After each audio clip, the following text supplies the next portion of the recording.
PHR Battleship Sprue.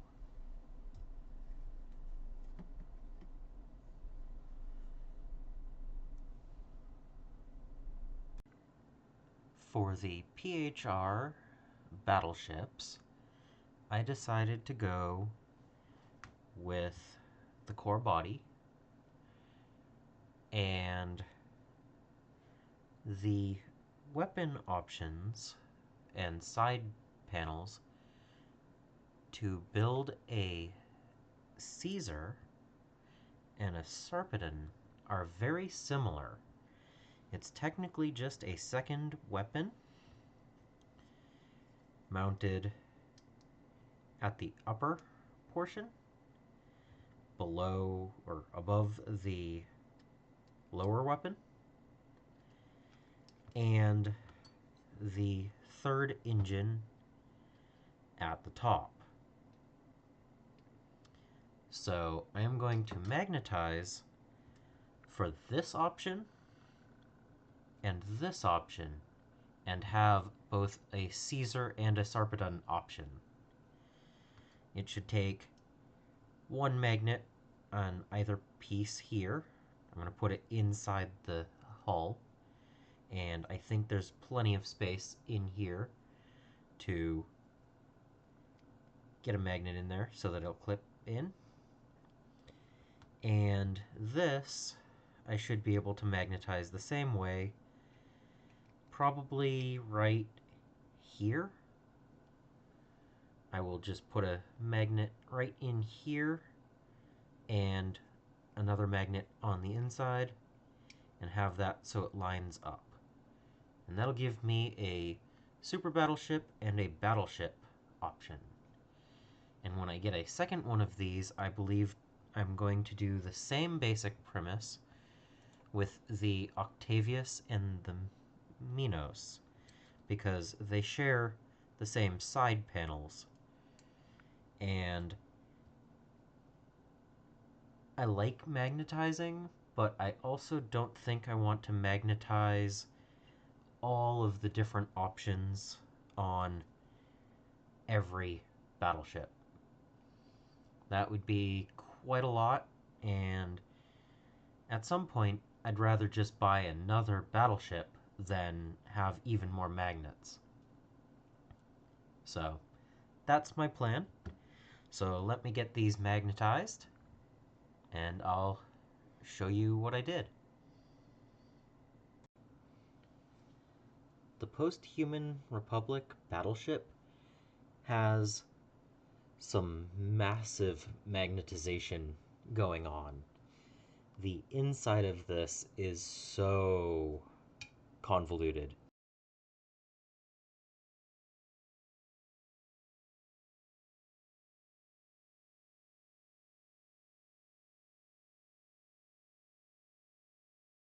But I have all of the options except for the neutron missiles.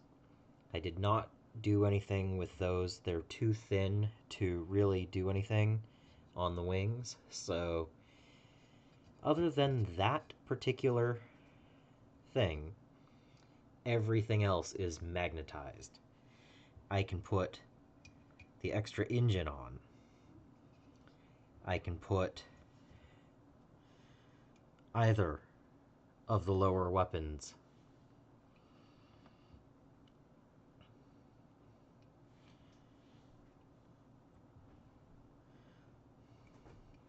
That goes on.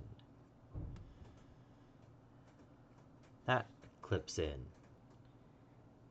I have 4x2 magnets in the front two magnet areas. One 4x2 in the back for the engine. And then for the core, to have all of the different broadsides magnetized, I doubled up 6x2 magnets and reversed the polarity back and forth into 4 different piles. There's a picture here. And each of those has a different polarity so that every half of the broadside has a positive and a negative, and then another positive and a negative. So that when I get to the sides, every object has two magnets, and it'll either go in on one side, or you pick it up, rotate it, and then it'll go in on the other side.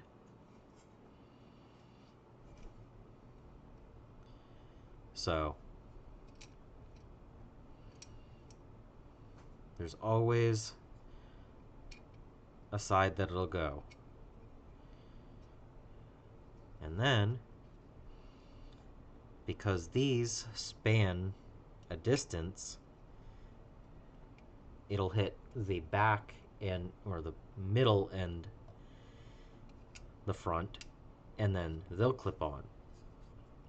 So instead of putting the second magnet here, I put it down here so that they're both identical, and then I have that. So this has all of the different options ready to go. And it's got so many magnets in it that if I get a second one, I think I might just go with a pure build instead of trying to magnetize everything again. Like, each of these has 2 in it. I have 8 just in the center piece. So, like, this is just so many magnets. But I had a lot of fun getting everything to work. I just think that out of all of the things, maybe I'll end up just going with a certain build. Who knows? But there's going to be a lot of parts here to paint up. Subscribe if you haven't so that you don't miss any future videos. I also want to thank my patrons and supporters for making these videos possible. And until next time, I hope you find your bit of bliss.